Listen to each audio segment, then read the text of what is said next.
The bandage on her face should have been just another detail Minjae ignored, another invisible mark on an invisible woman who cleaned his penthouse twice a week. But when Amara Johnson flinched at the sound of his footsteps, something ancient and protective roared to life inside him.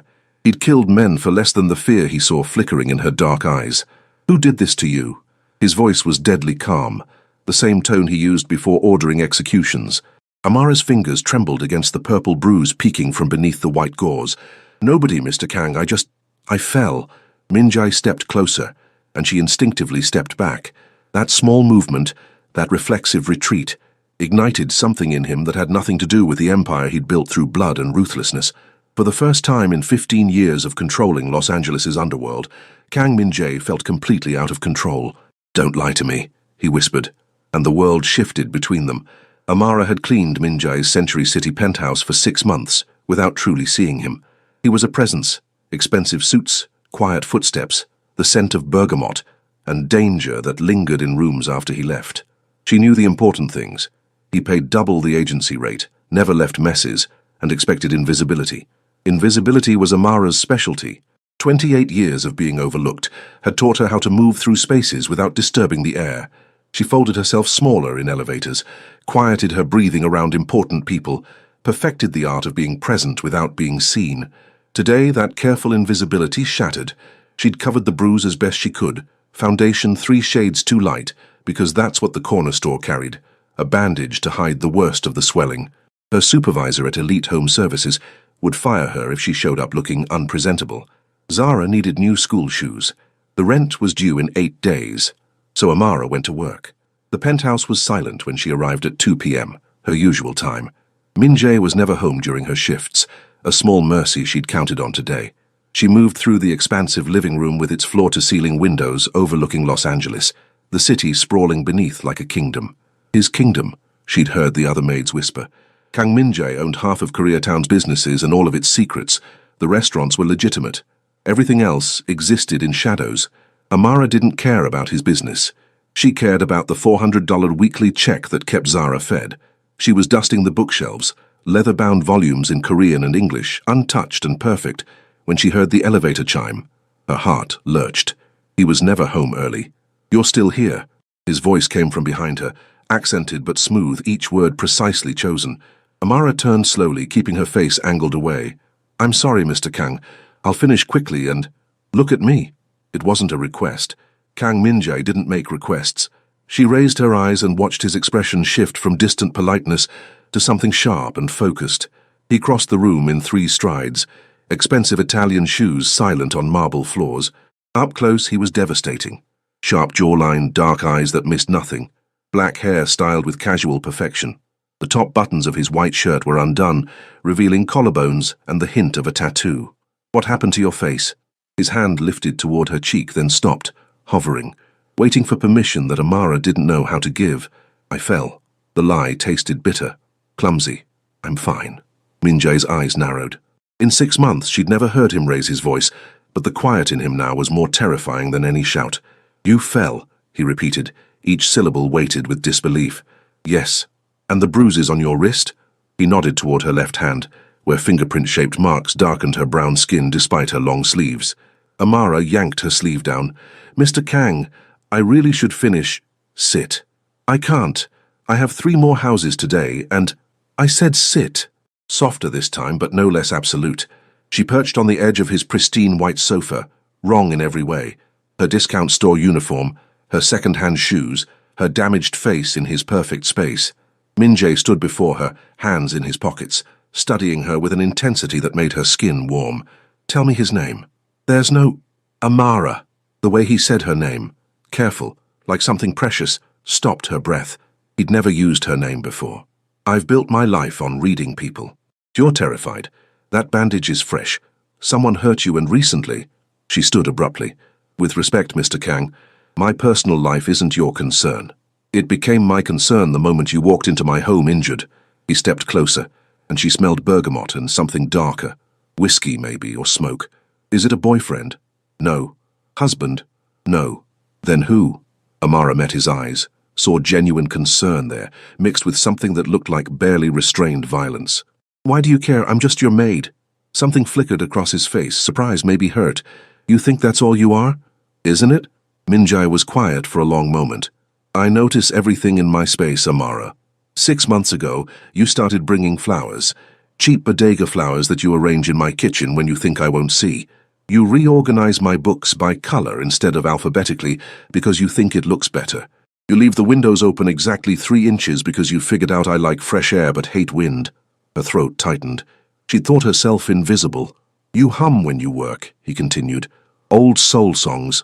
Your grandmother's favorites, I think, because sometimes you sing words about going home to Louisiana. He tilted his head. You're not just my maid. You're the only real thing in this apartment. Amara couldn't breathe. Mr. Kang, the name. Give me the name of who did this. I can't. Can't or won't? Both. She grabbed her cleaning caddy. I should go. His hand caught her wrist, the unmarked one, gentle but firm. If you leave now, you're taking my protection with you. Whoever hurt you, they'll do it again. Your protection? She almost laughed. You don't even know me. I know you have a daughter. 7 years old, I think. I know you work 4 houses a day to afford an apartment in a neighborhood you're scared to walk through at night. I know you're stronger than anyone I've ever met, and I know— He stopped, jaw tight. I know I won't let anyone hurt you again. The elevator chimed. Minjae's expression shifted instantly, the concern vanishing behind cold authority. A man emerged, Korean, young, deferential. Hyungnim, we have a situation in— The man stopped, seeing Amara. Minjae spoke rapid Korean, his tone dismissive. The man bowed and retreated. Amara, Minjae's voice drew her back. Stay. Have dinner with me. Tell me what happened. I can't. Why? Because you're Kang Minjae. She gestured around the penthouse. And I'm nobody. His hand lifted to her face, thumb ghosting over the edge of her bandage with devastating gentleness. You're wrong. You're the first person I've wanted to know in 15 years. Amara's phone buzzed. Zara's school. She pulled away. I have to go. She was in the elevator before Minjae could respond, but she felt his eyes on her the entire descent, heavy and searching and impossibly dangerous. That night, lying in her narrow bed in their cramped apartment, Amara touched the bandage on her face and wondered what it meant that Kang Minjae had looked at her like she mattered. 3 days passed. Amara returned to the penthouse on schedule, half expecting Minjae to fire her or worse, demand answers she couldn't give. Instead, she found him sitting at his dining table, paperwork spread before him waiting. You came. He sounded relieved. It's my job. It's Thursday at 2 p.m. Sit with me. Mr. Kang. Minjae. He gestured to the chair beside him. Please. The please unraveled her. Amara set down her cleaning supplies and sat, keeping careful distance between them. Minjae pushed a cup of tea toward her, the expensive kind, probably Korean, fragrant and steaming. I had my people make inquiries, he said quietly. Amara's blood went cold. What? About you? About who might want to hurt you? He held up a hand before she could protest. I was discreet. But Amara, if someone's threatening you, I can— No. She stood. You can't do whatever you're thinking. This isn't your world to fix. Then whose world is it? Yours? His eyes flashed. You're cleaning houses 12 hours a day to survive. Someone put their hands on you. That makes it my world now. Why? She demanded. Why do you care? Minjae stood rounding the table until they were face to face. Because when I look at you, I don't see a maid. I see someone who brings light into this tomb I've built. I see someone who sings like she still believes in joy despite everything trying to crush it out of her. You don't know anything about me. Then tell me. His hand lifted to her face again, that same hovering gesture, seeking permission. Tell me everything. This time Amara didn't pull away. His fingers brushed her cheek feather-light, tracing the edge of the bandage. The touch was so gentle it hurt more than the original blow. His name is Marcus, she heard herself whisper. My ex, Zara's father. Minjae's hand stilled. Where is he now? I don't know. He left when I was pregnant. Came back 2 weeks ago demanding money. Said I owed him for his investment in a kid he never wanted. Her voice cracked. He got angry when I said no. Did he threaten your daughter? The protective fury in his voice made her look up. Minjae's face was carved from stone, but his eyes burned. He implied things, Amara admitted, about knowing where she goes to school, about how accidents happen to children. Minjae's jaw clenched. He pulled out his phone, typed rapidly in Korean, then pocketed it. That threat ends today. What are you— I'm handling it. Marcus will forget you exist. You can't just— Amara grabbed his arm. Minjae, whatever you're thinking, don't. I won't have blood on my hands because there won't be blood, there will be a conversation. His hand covered hers. Amara, men like Marcus understand one language. I speak it fluently. I don't want your help. Too bad. You have it anyway. He pulled her closer, and suddenly they were breathing the same air, occupying the same impossible space. I'm done pretending you're invisible. I'm done pretending I don't count the hours until Thursday at 2 p.m. Her heart hammered. This is insane. You're you and you're the woman I think about when I should be thinking about business. You're the reason I started coming home early on Thursdays. His thumb stroked over her knuckles. You're the only honest thing in my life. You barely know me. Then let me know you. He bent slightly, bringing their faces level. Have dinner with me. Real dinner. Not me ambushing you while you work. I have Zara. Bring her. Amara blinked. You want to meet my daughter? I want to meet everyone who matters to you. I want to understand what makes you hum those songs. I want... He stopped, something vulnerable crossing his features. I want to matter to you the way you've started to matter to me. The elevator chimed. Minjae cursed in Korean, but didn't step back. Another man emerged, older this time, speaking urgently.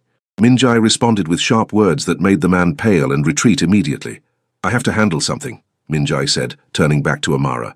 But tomorrow, dinner, my restaurant in Koreatown, Hanul, 7 o'clock. I'll send a car. Minjae, I can't afford... You're not paying. You're my guest. He lifted her hand to his lips, pressed a kiss to her knuckles that sent electricity through her entire body. Say yes, Amara. Let me show you what it feels like to be seen. She should say no. Should maintain the careful distance between their worlds. Should protect herself and Zara from the dangerous orbit of Kang Minjae. But when he looked at her like she was rare and precious, when his touch made her feel cherished instead of invisible, when his voice wrapped around her name like a promise, yes, she whispered. Minjae's smile transformed his face, made him look younger and almost boyish. Tomorrow, then. He was gone before she could change her mind, leaving her standing in his perfect penthouse, hand still tingling from his kiss, heart racing with equal parts terror and anticipation. That night, Zara asked why Mommy was smiling at nothing. Amara told her they were going to dinner at a fancy restaurant. She didn't mention the man with dangerous eyes who'd somehow seen through her invisibility and decided she was worth protecting. She didn't mention that every instinct screamed this would end in heartbreak. She especially didn't mention that for the first time in 7 years, heartbreak seemed like a risk worth taking. Hanul occupied a corner in Koreatown that whispered old money and older secrets. Amara stood outside with Zara, both wearing their Sunday best, which still looked shabby against the restaurant's elegant facade. Mama, are you sure we're allowed? Zara tugged at her dress, a hand-me-down that Amara had carefully mended. We were invited, baby. Amara squeezed her daughter's hand, fighting her own doubts. The door opened before they could knock. A hostess in a traditional hanbok bowed. Ms. Johnson, Sajangnim is waiting. They were led through the main dining room, all subtle lighting and wealthy patrons, to a private room in the back. Minjae stood when they entered, and Amara's breath caught. He wore black slacks and a white shirt with the sleeves rolled up, revealing muscled forearms and the edge of a tattoo. Casual elegance that probably cost more than her monthly rent. Amara. His eyes swept over her, warm and appreciative. You look beautiful. She flushed, suddenly conscious of her cheap dress. I look beautiful, he repeated firmly, then crouched to Zara's level. And you must be Zara. Your mum talks about you all the time. Zara's eyes went wide. She does? Constantly. She says you're the smartest girl in 2nd grade.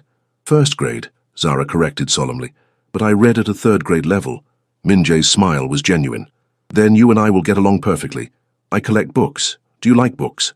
Zara nodded enthusiastically, and just like that she was chattering about her favorite stories while Minjae listened with apparent fascination. Amara watched them, heart squeezing at how natural Minjae was with her daughter. No condescension, no forced interest, just genuine engagement.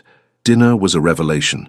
Course after course of Korean dishes Amara had never tried, each explained patiently by Minjae. He taught Zara how to use chopsticks, laughing when she dropped food repeatedly.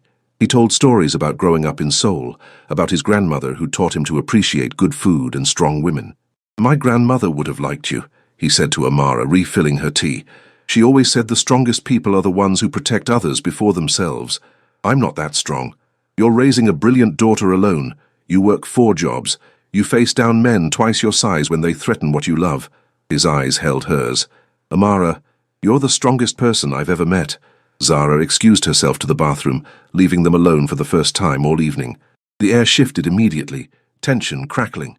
Thank you, Amara said softly, for this, for being kind to Zara. I'm not being kind. I'm being honest.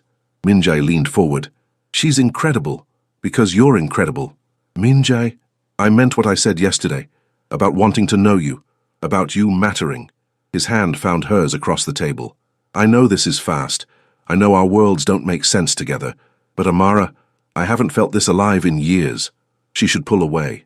Instead, she turned her hand over, lacing their fingers together. I'm scared. Of me? Of what you make me feel? Of what happens when reality crashes back in? She met his eyes. You're Kang Minjae. I've heard the stories. I know what you are. What am I? Dangerous. Powerful. Way out of my league. His thumb stroked her palm. You want to know what I see when I look at you? I see someone who makes me want to be better. Someone who makes me question every choice that led to this life. His voice dropped. Someone who makes me think maybe I could be more than what I've become. Minjae! Zara burst back in, shattering the moment. But Minjae didn't let go of Amara's hand, and when Zara noticed, she grinned like she'd discovered a secret. They stayed for 2 more hours. Minjae ordered dessert, pat bingsu that made Zara's eyes light up, and told more stories. He asked about Amara's childhood in Louisiana, listened to her talk about her grandmother's cooking, her dreams of maybe opening her own small cleaning business someday. Not just cleaning, he said thoughtfully. A service that pays fair wages, that treats workers with respect. It's just a dream. Dreams become real when someone believes in them hard enough. His eyes held a promise. I believe in yours. The drive home was in Minjae's car, a sleek black Mercedes driven by a silent bodyguard. Zara fell asleep against Amara's shoulder, full and happy. She likes you, Amara murmured. Good, because I plan on being around a lot more. Minjae shifted closer. If you'll let me. This is crazy. Maybe. His hand cupped her face, thumb brushing over where the bandage had been. The bruise was fading, yellow-green now instead of purple. But I'm done pretending I don't want this. Want you. People will talk. Your world and mine. My world is whatever I say it is. His voice turned fierce. And I say you belong in it. The car stopped outside her apartment building, a run-down complex in a neighborhood that made Minjae's jaw tighten. He helped her extract sleepy Zara, then walked them to the door despite Amara's protests. Tomorrow, he said at her doorway. Come to the penthouse, not to work, to see me. Minjae, he kissed her. Soft and searching, a question more than a demand. Amara's free hand fisted in his shirt, pulling him closer even as her mind screamed warnings. He tasted like possibility and danger, like everything she'd trained herself not to want. When they broke apart, his forehead rested against hers. Tomorrow, he repeated. Tomorrow, she agreed, and watched him disappear into the night, taking her common sense with him. Tomorrow came with chaos. Amara was getting Zara ready for school when her phone rang. Unknown number. She almost didn't answer, but something made her pick up. Ms. Johnson? A woman's voice, professional and cold. This is Detective Morrison, LAPD. We need to talk about Marcus Williams. Amara's blood froze. What about him? He's filed a complaint alleging harassment from someone connected to you. He also claims you've made false accusations about domestic violence. The floor tilted. That's not... I never filed anything about... We need you to come to the station. Today. Amara's mind raced. She'd told Minjae about Marcus. Minjae had made a call. Oh God, what had he done? She dropped Zara at school and went straight to the penthouse, bypassing her usual schedule.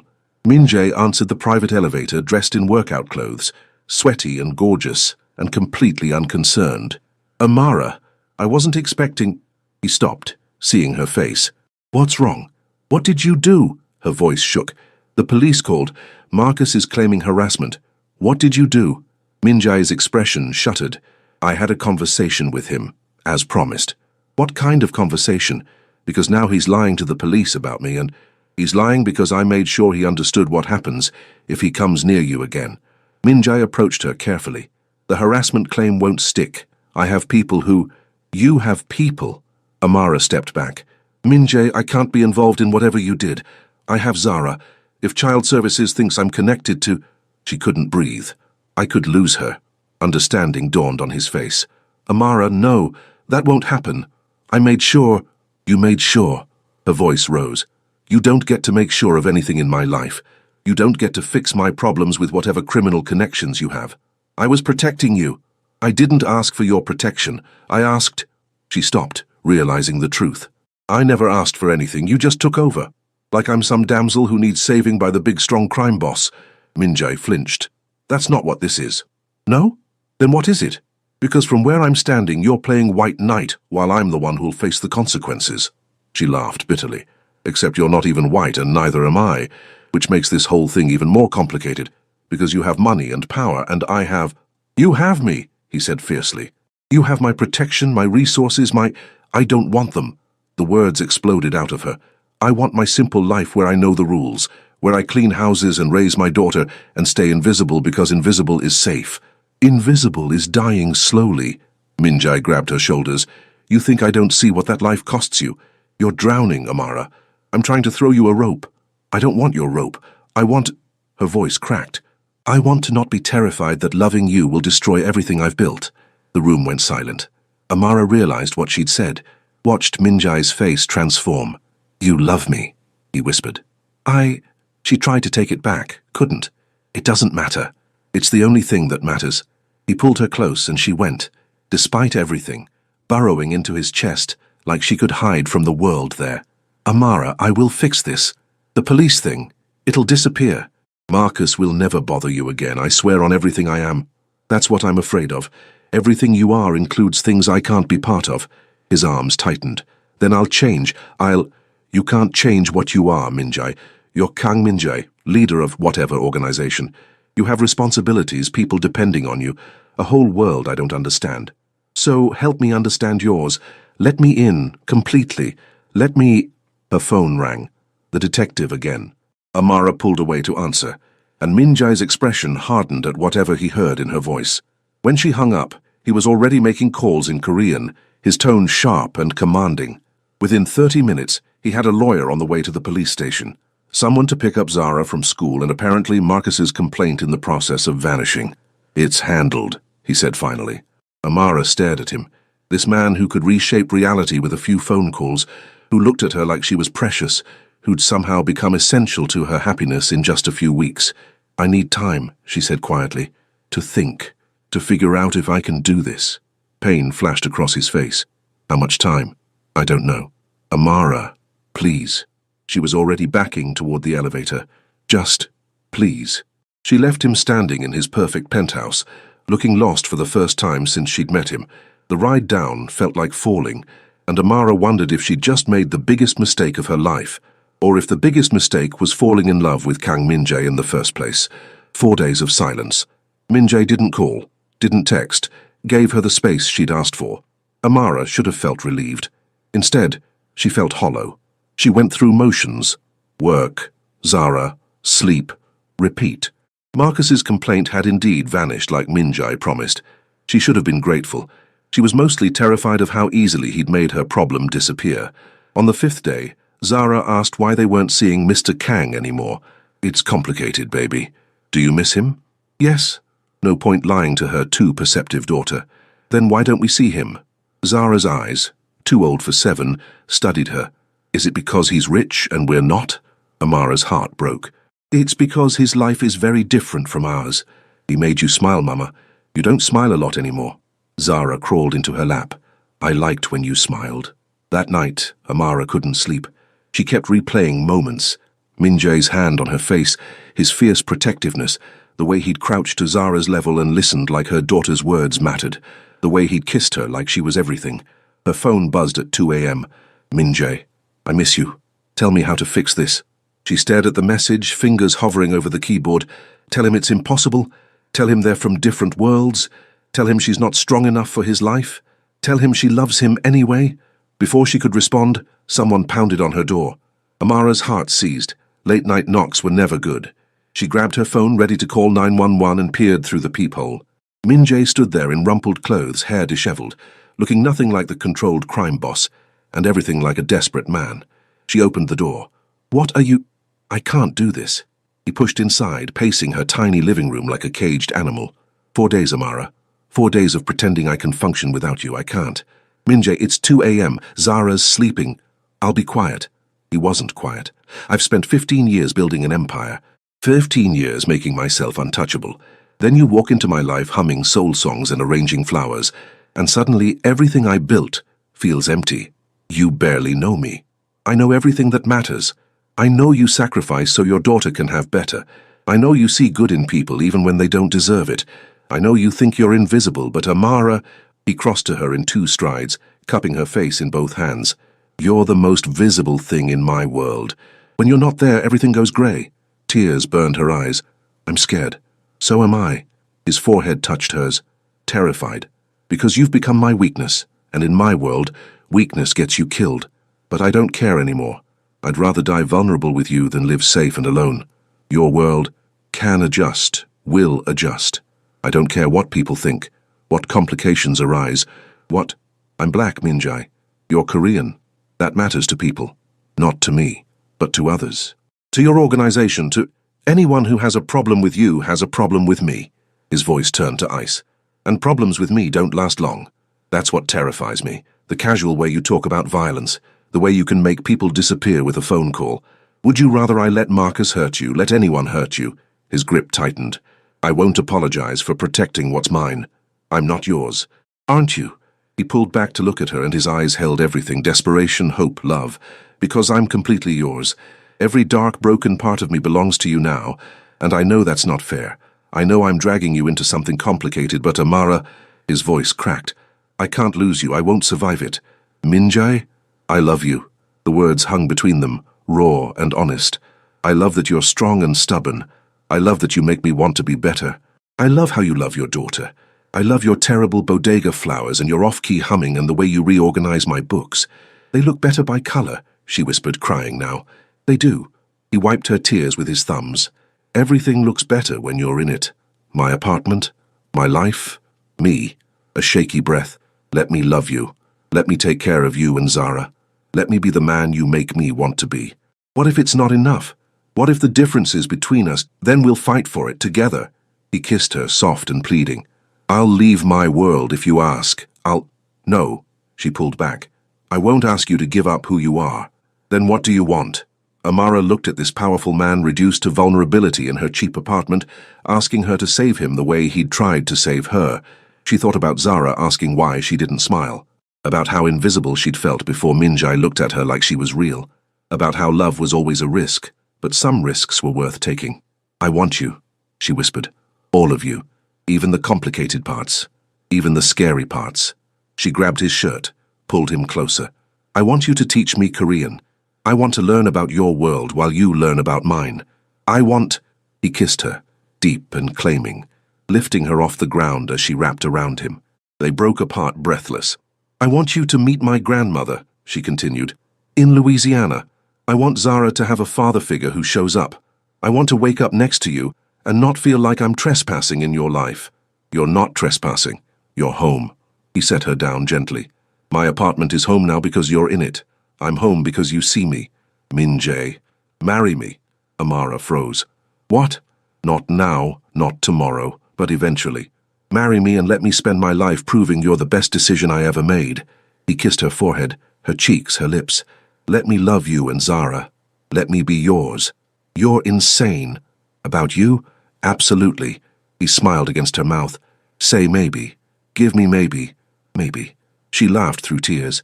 You're absolutely insane and way too intense and yours. Nobody touches what's mine. His voice turned fierce, protective. You're mine now, Amara. And I'm yours. Anyone who has a problem with that can take it up with me. She pulled him down for another kiss, surrendering to the impossible, terrifying, perfect reality of loving Kang Minjai. A small voice interrupted. Mama? Why is Mr. Kang here? They broke apart to find Zara in her doorway, sleepy and curious. Minjai immediately crouched to her level. I came to ask your mom something important, but I should ask you too. He took Zara's small hand in his. Would it be okay if I spent more time with you and your mum? If I became part of your family? Zara studied him with 7-year-old seriousness. Will you make Mama smile again? Every single day. Will you read me stories and teach me Korean and... She hesitated. Will you stay? My dad left. People always leave. Minjai's expression softened. I'm not leaving. Not ever. I promise you both. He looked between them. You're my family now, and I protect my family. Zara threw her arms around his neck. Min Jae stood, lifting her easily, and reached for Amara with his free arm. They stood there, the crime boss, the maid, and the little girl, forming something new and fragile and impossibly strong. "I love you," Amara whispered against Min Jae's shoulder. "I love you both," he whispered back. "My whole world." And for the first time in 7 years, Amara felt completely, utterly, perfectly seen. Years later, Amara stood in the penthouse, their penthouse now, arranging flowers. Not cheap bodega flowers anymore, but she still bought them herself, still insisted on the ritual. Min Jae watched from the kitchen doorway, coffee in hand, looking at her like she was everything. "You're staring," she said without turning. "Can't help it. You're beautiful when you're concentrating." She turned, smiled. His shirt hung open, revealing the tattoos that now included her name in Korean characters over his heart. She wore his shirt from yesterday, bare legs underneath, completely comfortable in the space that had once intimidated her. Zara called. She got into UCLA. Amara's voice trembled with pride. "Of course she did. She's brilliant." Min Jae crossed to her, pulled her close. Like her mother. Her father helped. Amara's cleaning business had flourished with Min Jae's backing. Fair wages, good benefits, a model that other companies now copied. She ran it herself, but he'd been there for every milestone. "I just provided capital. You provided the vision." A knock interrupted them. Min Jae tensed automatically, old habits, but relaxed when familiar voices called out. His brothers in arms, now uncles to Zara. Amara's grandmother, visiting from Louisiana with more soul food than 3 people could eat. Zara herself, home from school with friends in tow. Their apartment filled with Korean and English, with laughter and love and the collision of worlds that had somehow formed something new. Min Jae had stepped back from his organization, gone legitimate with the restaurants. The transition had been rough, but Amara had been there through all of it. That night, after everyone left, Min Jae found her on the balcony overlooking Los Angeles. "Regrets?" he asked, wrapping arms around her from behind. "Never." She leaned into him. "You? Only that I didn't notice the bandage on your face sooner, that I wasted 6 months seeing you without really seeing you." Amara turned in his arms. "You see me now, every day, for the rest of my life." He kissed her softly. "My beautiful, strong, impossible wife. Your stubborn, flower-arranging, book-reorganizing wife," she corrected. "Mine," he agreed. "Completely, perfectly mine." And in the city that had once made her feel invisible, Amara Johnson Kang had never felt more seen, more loved, more home.